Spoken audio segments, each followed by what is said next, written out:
tales to terrify.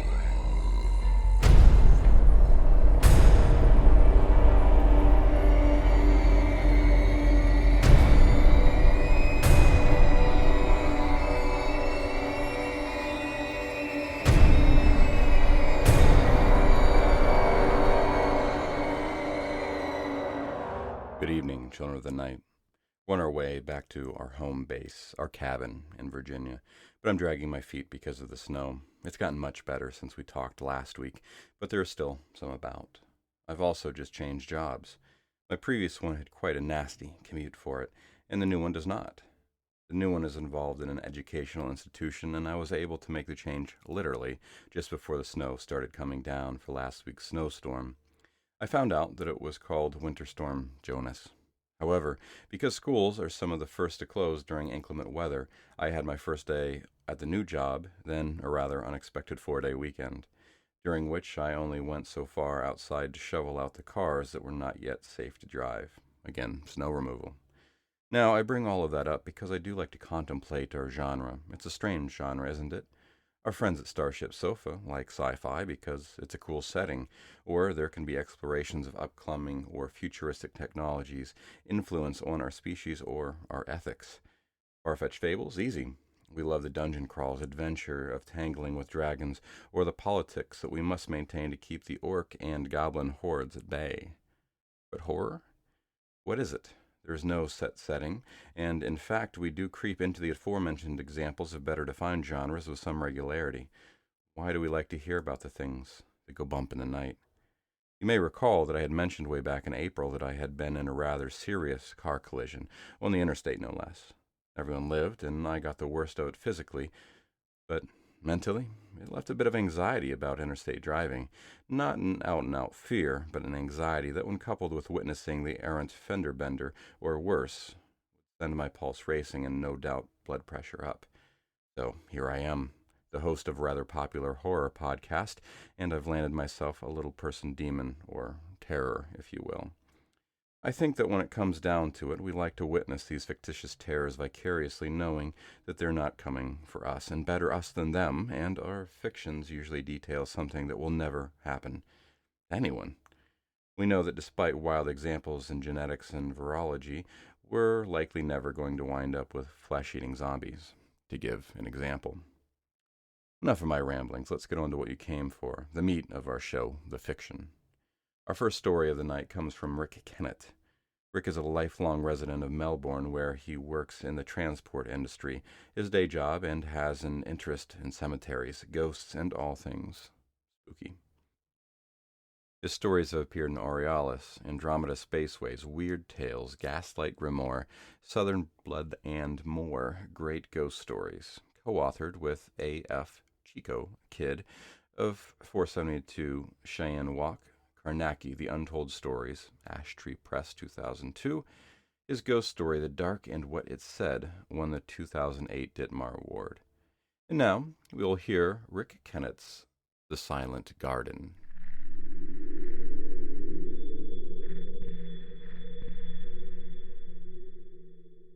The card read, "Dear Dodgson, be so kind as to present yourself for dinner at 472 Cheyne Walk no later than 7 o'clock this evening. Karnaki."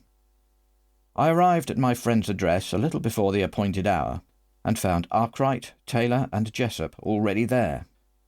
We went immediately into dinner, during which every topic under the sun was discussed, except for the story we knew Karnaki had invited us to hear.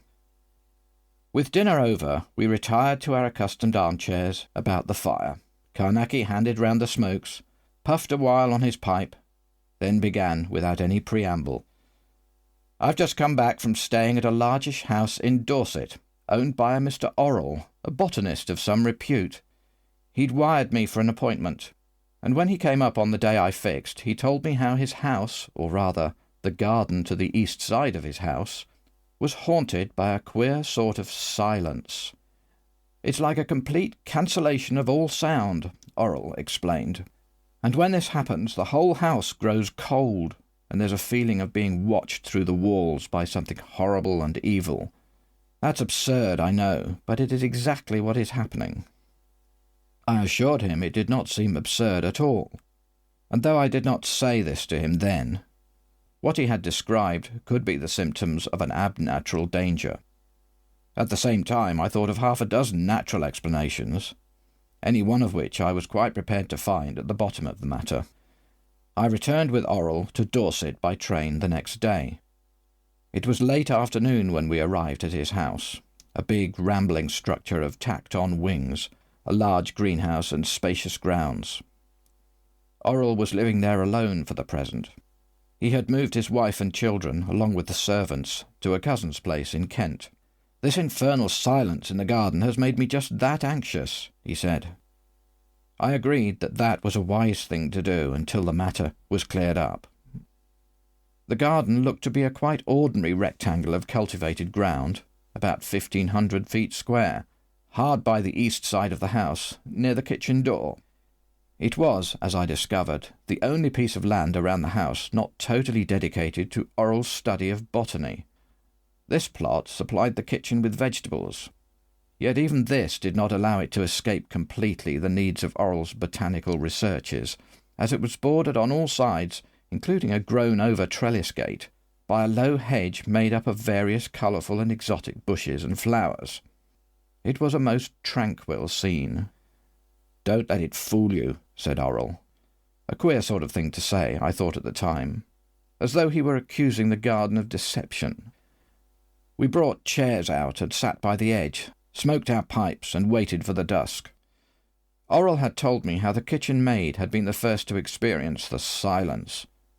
One evening, while picking tomatoes from the garden, she had come over quite cold, and with this all sound suddenly ceased from the garden, from traffic along the nearby road, even the wind in the trees, and at almost the same moment she was overwhelmed by the sensation of being watched from above. She cried out, but no one heard her. In fact, she could not even hear herself until she ran screaming back into the house. There were many similar instances over the next few weeks, involving sudden drops in temperature, accompanied by the feeling of being watched through the stone walls of the house by some invisible monstrosity. And each time it occurred, there would be an absolute silence in the garden, a complete cancellation of all sound, as Orrell had put it. These were the things which went through my mind as the sun went down, and the shadow of the house crept over us. Can you understand how it felt, sitting there, waiting and thinking those thoughts? I felt we should be reasonably safe outside the boundaries of the garden should anything extraordinary occur. But just as the afternoon was deepening into dusk, I made the 1st and 8th signs of the Samar ritual at each corner of the garden. Orrell watched me do this, and I think it was only then that the potential enormity of what we might be meddling with really hit him. He asked what I thought this silence might be, and in what way it could be dangerous. As it was still early in the case, I made no speculations, which, as you know, is my rule. Instead, I answered his inquiries by telling him about that hideous Black Veil case, and he began to see then in what way this garden could be dangerous to both body and soul. When night fell and nothing had happened, except for the opening of some rare night-blooming flowers in a ring round the hedge border, we went inside and had supper. But barely was the meal begun when a queer shiver ran through the house, and the air grew cold. "That's it!" Orrell cried, and his face went very pale. "It's happening!" We took up our lanterns and went to the kitchen door. What we could see of the garden in the darkness appeared normal enough, and Orrell said as much as we stood at the door. But his voice sounded faint and distant, even though he was at my elbow, and our lantern beams seemed powerless to illuminate anything beyond that low hedge border. It was as though the darkness were absorbing the light. Then, for all of his apparent funk, Orrell wanted to get a closer look at what was happening. "No, by God, no," I said, having to yell to be heard above the smothering silence. With some inner sense I could feel something out there watching us. Something big and spiritually foul was in the centre of that malevolent silence. Can you understand that? To go out there without proper protection, I told Orrell, could be death, and more than death.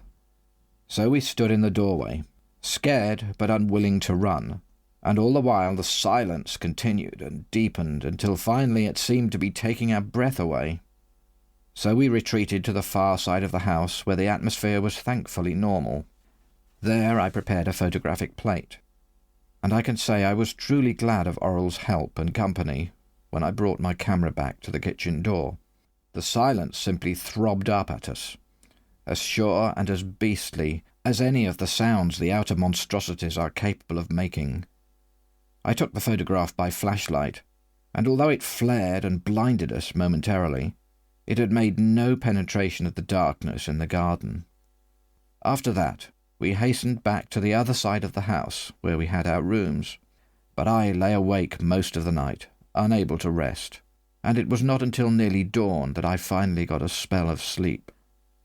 Later that morning I inspected the east garden.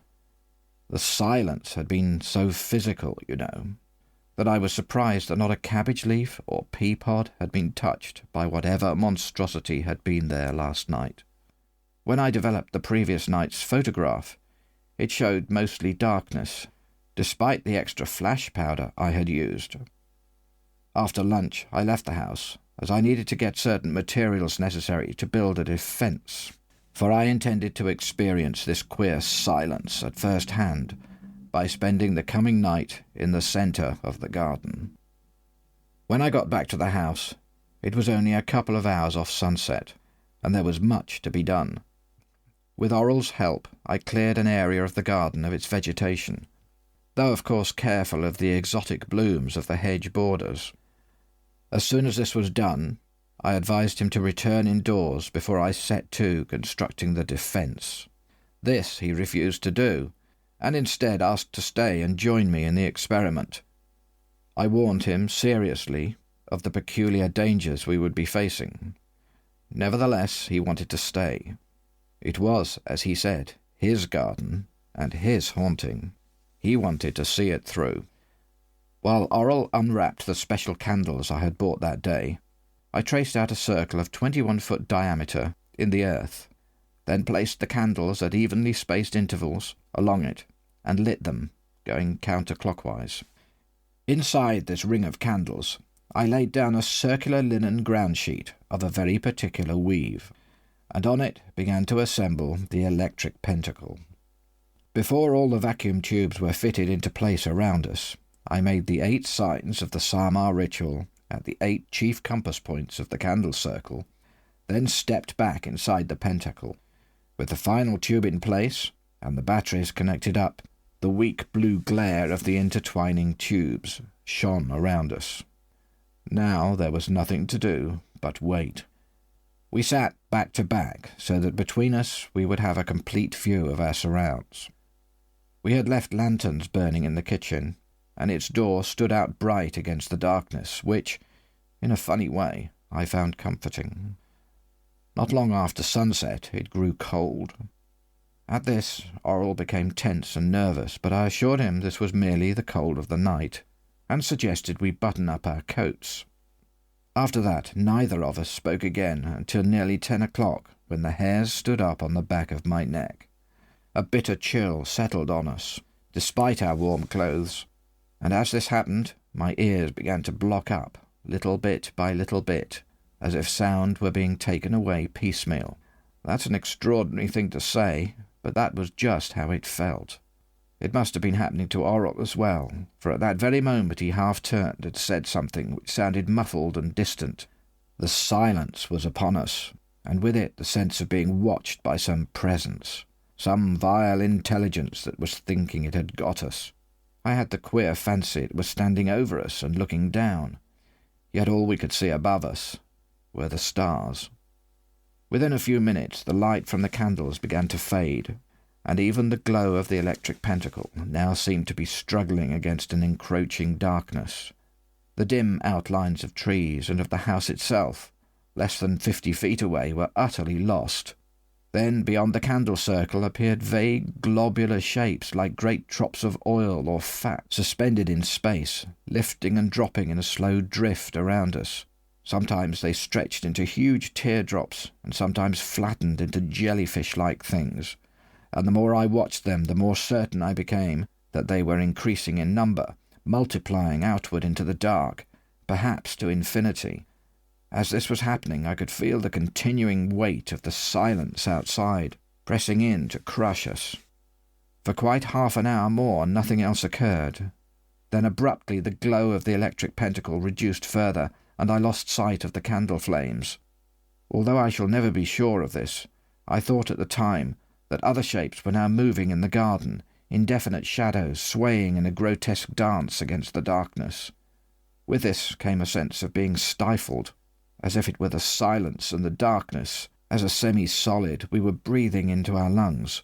Do I make myself clear? Another short time passed without further incident.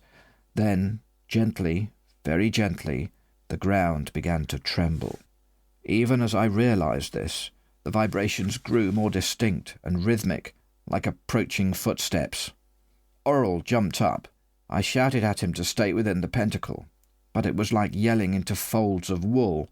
In an instant he was over the barely glimmering tubes and plunging into those globular circling shapes. They flexed and dilated as he hit them, and stretched after him like pointing fingers, forming a sort of tunnel. As I watched him disappear down the tunnel, certain of the larger globular shapes surged back and crashed over the candle circle like an ocean wave, continued over the linen ground sheet, and dashed against the pentacle, engulfing its remaining light. At this I fairly yelled with funk, knowing how near impossible survival would be if I followed Oral, and how sure my death would be if I stayed. Covering my head with my arms, I leapt over the pentacle. As I did so, something inside me wrenched sickeningly. It was the psychic pain, that dreadful soiled feeling of the spirit experienced when in too close a contact with the monstrosities of the outer circle. Immediately after that, there followed a sensation of timelessness, if you can understand what I mean. I had jumped, but I had not hit the ground, was in fact suspended amid those vile globular things, so it seemed to me, forever, without feeling, nor sight, nor especially hearing. Then, of a sudden, I did hear something. A shout, a physical noise. Jove, can you imagine it? A sound, any sound, in the middle of that all-enveloping, evil silence. It was only then I hit the ground and fell headlong. I can tell you I wasted no time getting to my feet and running for the lighted oblong of the kitchen door, maybe 30 yards away. As I ran, I knew I could hear myself again, and looking over my shoulder, saw the candles and the blue glow of the electric pentacle. I found Oral picking himself up from where he'd sprawled into his prize rare blooms ringed around the edge of the garden. His face was bloodless with shock, and he looked very unsteady, as I undoubtedly did. To get back to the light in the kitchen was a blessed relief, and we compared our experiences over several whiskies. Oral apparently had actually made it halfway to the edge, when he felt himself being picked up and hurled to the ground by some brutal force. Yet he said that even as this was happening, he still felt he was running, could in fact see himself racing over the garden and yelling silently while those globular shapes stretched and pointed after him. The next he knew, he was flung into one of his rare bushes, crushing it to sap. We were still awake when the dawn came. The blue light of the pentacle was barely visible in the strengthening daylight, and all the candles had guttered and gone out. But what I was chiefly interested in was the damage done by Oral's fall into the hedge. During our talking, I had begun to form a theory as to how we had been saved, and what in fact had caused this business in the first place. I asked Oral about the various species of plant making up the border, and took note of their coloration, especially the bands of purple and red night-blooming flowers which ran right round the hedge. Telling him to trust me, I hired some men from the local village to grub up the entire hedge, replanting most of it in scatterings around the ground. I explained to Oral how I believed the combination of colours, particularly the violet and red blooms, and the species of the various bushes and flowers making up the hedge, had produced a focus for the monstrosities of the outer circle to enter our world. I'm not sure he understood, but he gritted his teeth at the destruction of some of his rarer plants, which, according to the Sigsand manuscript, have ye power of extreme magic. Plants like hepsleaf and mordice, for example. After this was done, I stayed a few nights more at the house, and although the garden was quiet, it was no longer silent. Carnacki came to the end of his story and tapped his pipe out into the fire. "But how did the damage to the hedge save you and Orrell?" Jessup asked. "Simply by distorting the focus," Carnacki replied. "Disturbing, if you like, the colour and plant magic patterns which created it. Given time, it would have re-established itself. All the same, the disruption of the focus probably saved us both from a pretty horrible end." "What was it in the garden?" Arkwright asked, "and why did it manifest itself as a silence?" "That I cannot readily answer. All I can say for certain is that it had what we would call an intelligence, and that it was aware of us. Its purpose was plainly to break into this world, and it regarded us, spiritually, as its food. It was a narrow squeak, perhaps not just for Orrell and myself, if you recall what I told you about the grunting man experiment.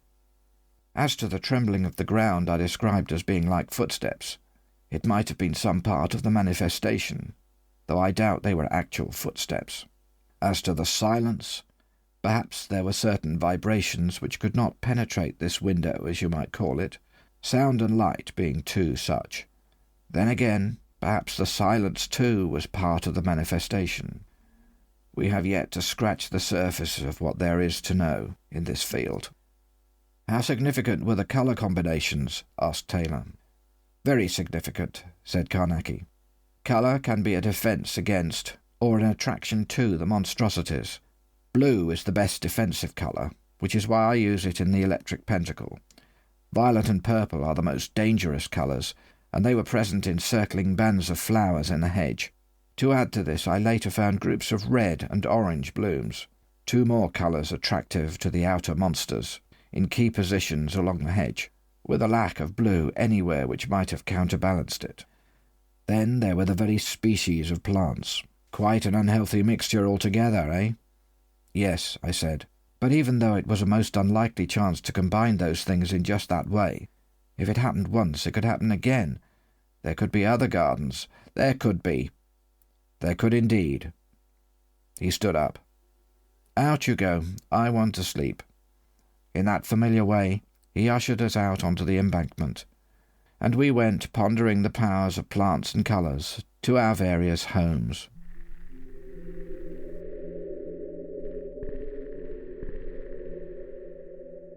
That was Rick Kennet's The Silent Garden, as read by Paul S. Jenkins. Paul is one of the three Pauls who hosts the fortnightly skeptical podcast, Skepticule. Paul writes the skeptical blog Notes from an Evil Burnee, and his science fiction podcast novel, The Plateau Revisionist, is available for free from audiobooks.com. Thank you, Paul. Our next story comes from Paul Kane, who we've heard from several times recently, and at least once more in a week to come. Paul Kane was born in the town of Chesterfield, Derbyshire, UK, in 1973, and grew up on an estate not too far away. The son of a miner and a former secretary, Paul developed a taste for the strange and outlandish at an early age, after his granddad read him a bedtime story about the mysterious house that dwelt within a sea of fog. In his early teens, he discovered the joys of horror, science fiction, and fantasy literature, raiding the local second-hand bookshops for anything and everything associated with these genres. Paul read insatiably, often sneaking away during school dinner hours to lose himself in the pages of such tomes. Paul has a very detailed biography on his website, which is, of course, linked in the show notes. He has an enormous collection of writing accomplishments, more than we could recount here. However, most recently, his new novel from SST Publications, Blood Red, is now available. And I imagine by now you have taken my advice, gone to his website, and checked out the Hellraiser stuff. Tonight's story from Paul Kane is Remote.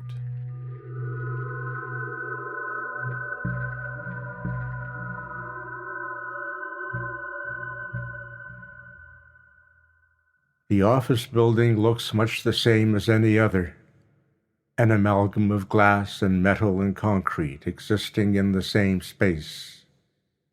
But it hides dark, dark secrets. Every weekday for the last 10 years, he has trod its drab corridors, used its lifts and sat in its offices to do his job. 10 years, ever since they found out about him.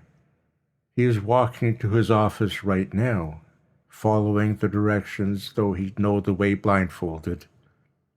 First thing Monday morning, and his observers will be waiting for him, ready to give him his brief, to run down the company's mission statement. The man takes in very little of his surroundings, as little as possible, in fact. They're meant to be drab, after all. No pictures on the walls or fancy patterns here. No distractions. At last he comes to his own office. The number on its varnished wooden door reads G786. It is not the room number. It is, in fact, his name. Not the name he was christened with, you understand, but the one they gave to him. The one he's known as at work. The one he has begun to think of as his true moniker. He has no idea what the letter or the numbers mean. It's quite possible that his superiors have no idea either, but it is his. It belongs to him. Grasping the smooth metal knob, he opens the door. Inside is a fair-sized rectangular table, around which his observers are seated. There are 3 of them, and never the same ones twice. A stocky man with bad teeth and a crown of gray-white hair. A very tall, light ginger man with octagonal glasses, who has the annoying habit of blobbing his tongue in and out like a reptile tasting the air, and a middle-aged woman with a kindly face. As is evidenced by the building itself, though, looks can be very deceptive. The closest to him, tall Ginger, rises first. He doesn't say anything. He just points to a manila file at the head of the table. G786 nods and sits down in front of the file, opening it up to glance inside. The first thing he sees is a color photograph of a man dressed in military garb, peak cap and sunglasses. There's a name at the bottom and a short bio. G786 doesn't take any of this in. There's really no need. He doesn't much care anymore. One guerrilla leader is much the same as another, and he doesn't need to know the ins and outs, the justifications, if indeed there are any. All he needs to know is the country, a vague idea of the whereabouts. He flips through the other papers and finds a map of the area, fairly detailed, though not as detailed as the satellite pictures that come next, pinpointing buildings, guards, watchtowers. The place where this target is located is like a fortress. It would take an expert in security and special operations to infiltrate its defenses, and even then a successful strike could not be guaranteed, plus a highly trained operative would almost certainly be lost. No, it was much better this way, much more convenient, much easier for them. As for what it was doing to him, well, that didn't really enter into the equation, did it? Last but not least, there's a scrap of material pinned to the back of the file. This had been very difficult to acquire, cut from one of the target's old uniforms. G786's fingers hover over the square of khaki, but then they withdraw, as if almost touching a flame. Not yet, not yet. They allow G786 a further 10 minutes or so to look through the reports again. He doesn't really read them, just shuffles through them for the sake of appearances. It's expected of him, so he obliges. He has no choice. "So, when you're ready," says the stocky man. Ready? He is never ready. G786 nods, and Thin Ginger walks over to the window to close the blinds. The slats slice into the bright morning sunlight for a moment, striping the gray walls white and yellow momentarily. Then all the brightness goes away. Tall Ginger finally takes his seat again as G786 passes his hands over the papers, his fingers now seeking out the scrap of material at the back. He closes his eyes and allows the sensations to develop, stops fighting what is supposed to come so naturally. It always starts off with a tunnel, a rolling spiral of colors, of reds, golds, blues, greens, twisting round and round. He accesses this without any problems at all, letting the tunnel take him away, lead him in the direction his mind needs to travel. At certain points, there are crossroads and intersections, but he instinctively knows which ones to avoid and which to take. The feel of the cloth acts like scent to a hunting dog, linking him to his target, allowing him to cut across great distances in the blink of an eye. The arrival is always slightly more disorienting. It's instantaneous, and he's thrown back into the world without warning. Or at least a piece of him is. He sees the base now, the one from the photograph. He slips past alarms and guards without being seen, because there isn't really that much of him to be seen, and he carries on following his senses.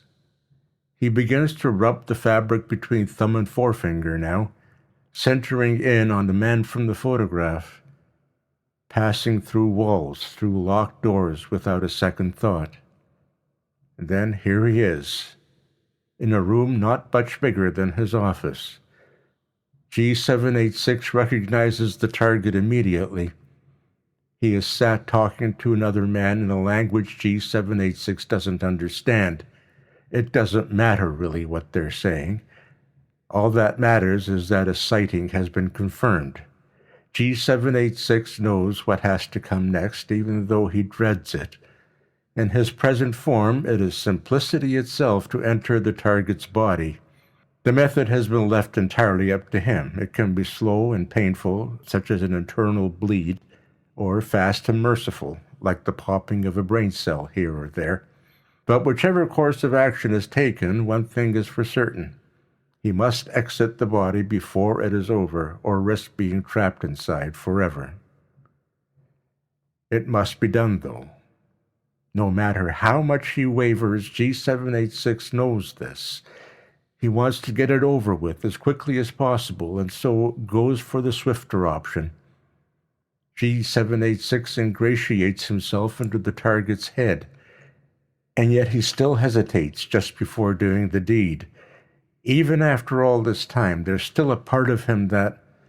No, he mentally shrugs this off. No room for a conscience, for emotions. He continues with the operation. A tweak here, a tweak there. Then he gets out. The other man in the room is quite surprised by what happens next. His superior suddenly clutches his forehead, eyes clicking backwards in their sockets, and falls out of his chair onto the floor. There's an effort made to save him, naturally, and physicians are even called in to help, but none of it will do any good. G786 hangs around just long enough to make sure his mission has been completed successfully, as if there was ever any doubt, and then departs, searches out the tunnel once more for the return journey. Back in the office, his eyes snap open. It's done, he tells them.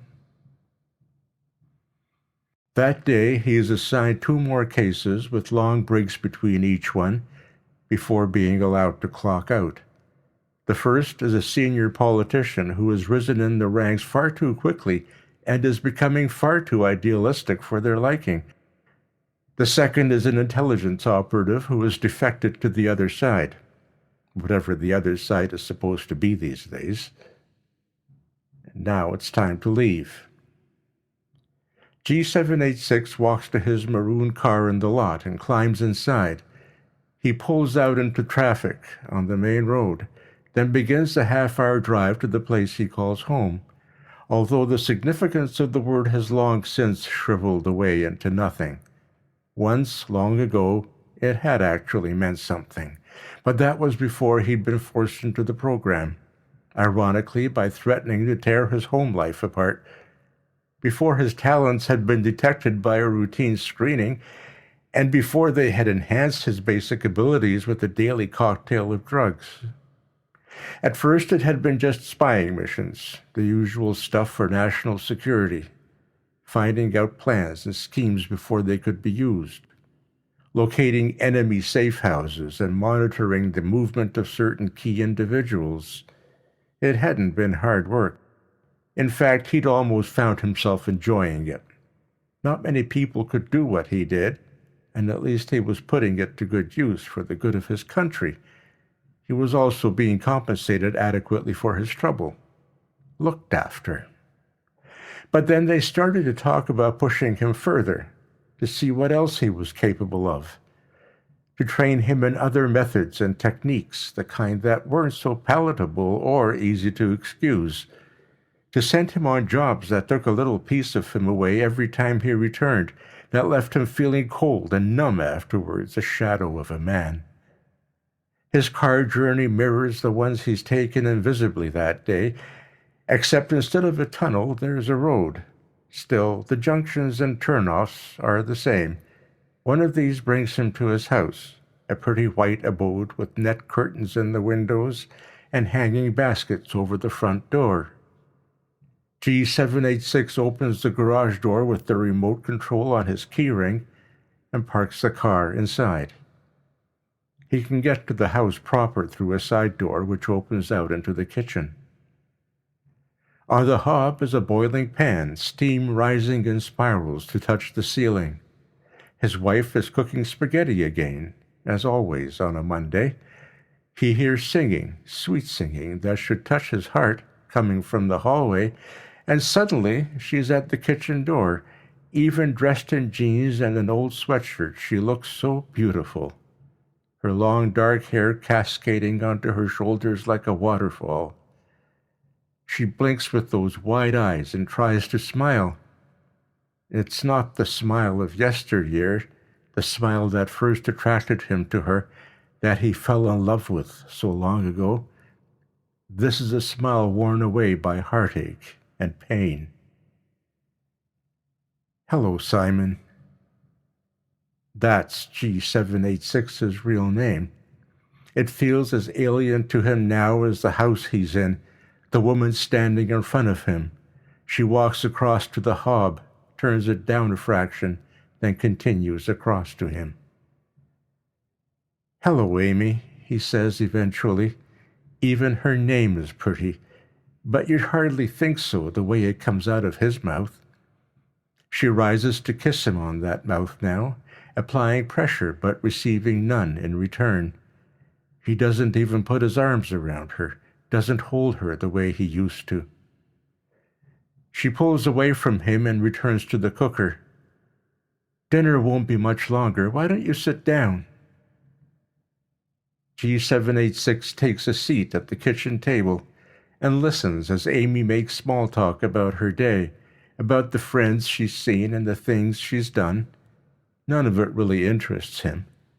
Then, as she's serving up dinner, Amy asks him how his own day has been. After all this time, she still thinks he works for a finance company. He mumbles the usual, fine, but doesn't go into any details. And while they eat, she keeps looking at him, trying to find an answer, find some clues. She used to be able to tell what he was thinking by just looking at him, looking into his eyes. Now she sees only a miniature reflection looking back. As usual, she wonders why he has gradually grown so distant, how the man she married could have become the person sitting there now. Had it been something she'd done? Had he gone off her? The fact that she couldn't bear him a child? Or maybe his love had just dwindled away, eroded over time. That evening they watched the television.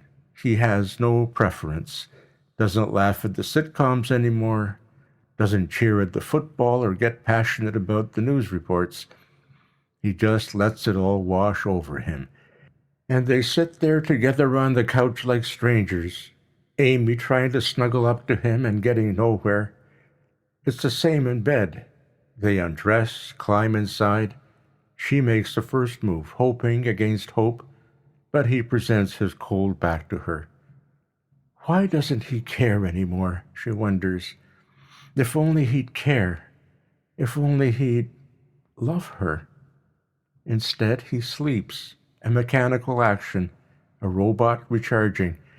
Amy herself lies awake for hours, worrying about what has happened to her marriage and what might happen in the future. One thing is for sure, they cannot carry on like this forever.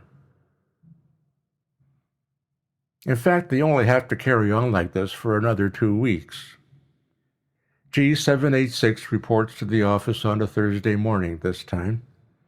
He is assigned one mission, the assassination of a scientist about to uncover a secret that might mean the end of civilization as we know it. Being as it's such a civilized world to begin with, before the alarms go off. There are only 2 observers in his office today for a change, a puffy-faced man with triangular shoulders and a slender woman with long blonde hair, and they both rush out into the corridor. G786 follows, but more slowly. They all believe there's been some sort of attack on the building, that some intelligence somewhere has discovered its true nature and detonated a bomb. As it turns out, the wailing throb of the siren is simply an ordinary fire alarm. A soon-to-be very ex-employee has thrown a cigarette into a waste paper bin in one of the downstairs offices without checking whether it was properly out. The offices are meant to be a non-smoking environment anyway, so this was his first mistake.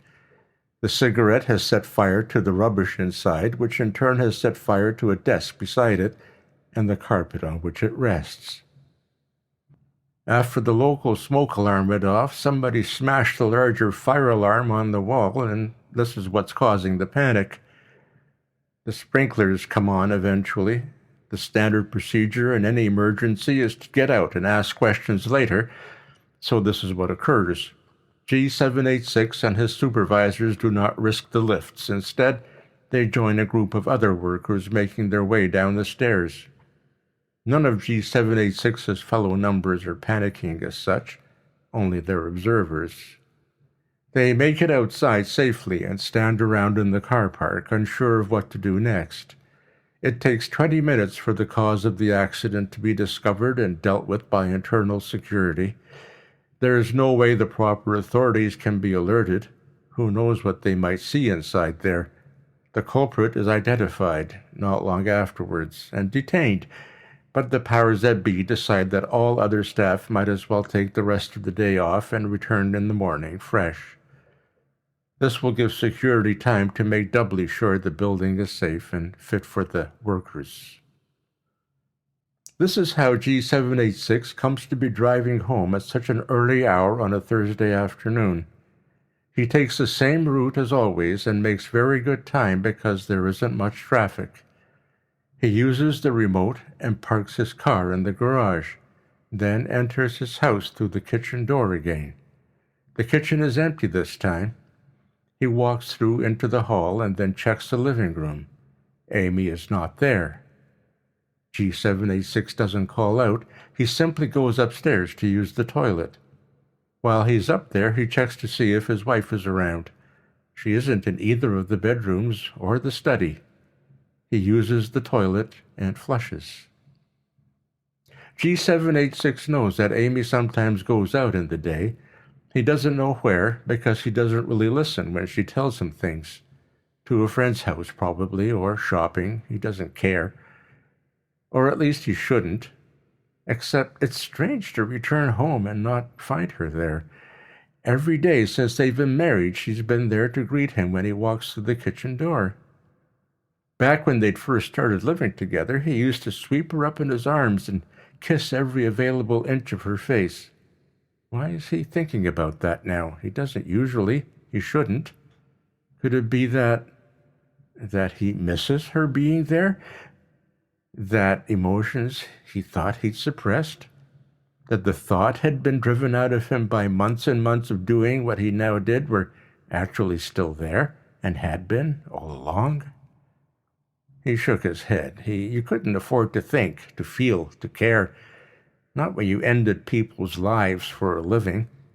Not when you were a number rather than a name, a tool rather than a man, a weapon On his way back to the stairs, he finds himself pausing outside the bedroom they share. He enters this again. What, is he tired? Does he need to lie down? No. G786 walks around the bed as if he'd never seen it before. It is a bed they sleep in together, inches apart, and yet it might as well be miles. The miles he travels to take out a... On the bedside table, on Amy's side, a photograph he hasn't looked at in a long time. He has tried not to. Their wedding day. G786 and Amy smiling, laughing as the crowd throws confetti on them. He knows that he was there that day, but it still seems like another man's memory. Actually, it is another man's memory, isn't it? Simon's. G786 goes over to the picture, touches the frame with his fingers, touches the glass, hopes that just as he can travel distances, he might somehow also be able to travel through time, back to that day, to experience it all over again, just to remember what it felt like. Why? Why bother? What was the point? What would it achieve? Certainly wouldn't alter his reality. But it's too late. He needs to see Amy now, if only for his own sake. She'll be back soon, he tells himself. Then he can see her all he wants. That's not the same, though. She'll be here with him. It was never the same when she was here. G786 just needs to look upon her face without her knowing. It's a bizarre thing to admit, but true. He can't explain it either, nor why he is now going to the window to close the curtains, going over to the wardrobe to get something out, a piece of her clothing, a dress, a skirt, a blouse, a jumper, one of her favorite fluffy jumpers. She wears this all the time when the cold weather's here. G786 grabs hold of it and sits back down on the bed. He concentrates, rubbing the material between his thumb and fingers. G786 closes his eyes and enters the rainbow tunnel, the bright multicolored conduit. He zips up roads, turns off junctions, but doesn't have to go that far this time. His wife is not in another country or on the other side of the world. She's in the next town. He arrives outside a building, tall and brown. Doesn't really recognize the place, but knows she's inside. He senses her. It's strange, but G786 thinks little of it.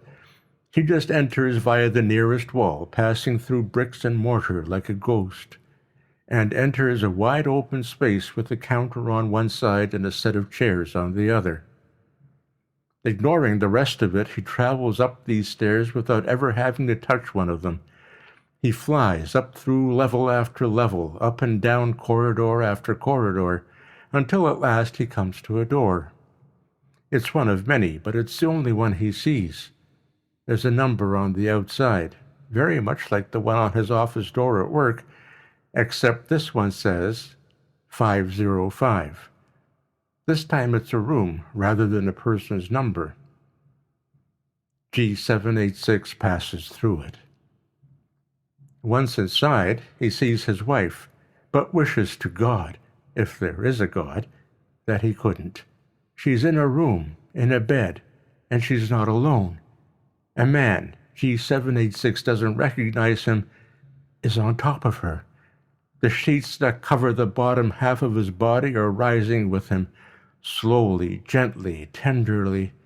Amy's hands are clutching his back, stroking the skin, digging her nails in as he speeds up. Now he's kissing her as he works, his lips brushing neck and cheeks. Amy's head flops to one side and G786 can see her face. What's the matter? You wanted to see her face, didn't you? Only not like this, not like this. Amy is in the throes of ecstasy, and G786 feels almost sick. A whirlwind of buried emotions are churning up inside him. Where before there was nothing, or almost nothing, he now feels love, jealousy, anger, betrayal, hatred. And above all, envy. Yes, envy. He, G786, Simon, wants to be in that bed with Amy as he once was, as he could have been all those many, many nights when he turned her away, ignored her, forced her to seek comfort in the arms of another, forced her to find someone whom she could love and who would love her, give her what Simon could not: warmth, humanity even. It is too much for him to bear. No sooner has he thought about it than he is there, inside the body of this stranger screwing his wife. Simon can feel the beating of the man's heart faster and faster. How easy it would be to just squeeze that muscle until it burst. But he isn't going to do that. He has other things in mind. Amy looks up at the slick, rugged face above her. She's never felt so alive in her life. Well, not since she and Simon used to. But suddenly something is wrong with the picture. Will, for that is the name of the man she finally gave herself to after months of resisting, is grimacing. Not because he's about to finish, but because of something else. His sweet, handsome face is swelling up, forehead bloating, eyes bulging. And now his body is following suit, shoulders inflating and skin stretching taut. He rolls away and gets up off the bed. She watches as he staggers about there, clutching his head, his chest, his whole torso, in fact, not knowing where to put his hands first or what help they could possibly be when they got there. A trickle of blood is running from the corner of his mouth, then another down his nose. He begins to convulse, crying out in agony as spasms plague his now unrecognizable body. It is only after Will explodes that Amy starts to scream. Bits of him adorn the walls, the furniture, and her. Free of the stranger, Simon looks down at his wife, the woman he loved, splattered in redness and screaming. He has done that, and he will do more besides. For he's not really a person at all, is he? He's a number, a tool, a weapon. And this is what he does. Monday morning. G786 called in sick for the last day of the previous week, but he's back at work now. He drives to the offices in his car and parks it in the car park. He takes a lift and walks down the corridor to his office. Inside, there are 3 people waiting: a small man with curly hair, a bearded man with enormous ears, and a woman with a long pointed nose. They're his observers for the day. The man with large ears rises and points to the file at the front. G786 sits down and examines the pictures inside. He doesn't really look at them, doesn't need to. Just needs a vague idea of the location and the piece of material at the back. They give him time to look anyway, and then the small man closes the blinds. "When you're ready," says Curly Hair. And he is ready now. Oh, so ready. They wait as G786 shuts his eyes and rubs the material. They wait for him to join them back in the real world again, for him to open his eyes, to tell them the mission was a success. But all he says when he eventually returns is, "It's done. It's done."